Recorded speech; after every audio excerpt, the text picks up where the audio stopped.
Hey team, the purpose of this video is to help troubleshoot a question. So let's pretend that you just made some significant changes to your website and you're curious.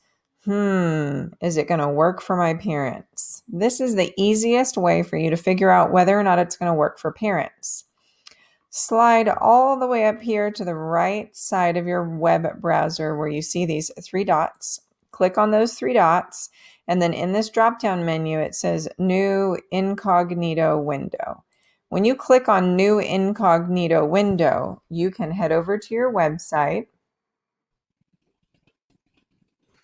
And then from this specific space, it will let you know what it will look like for parents.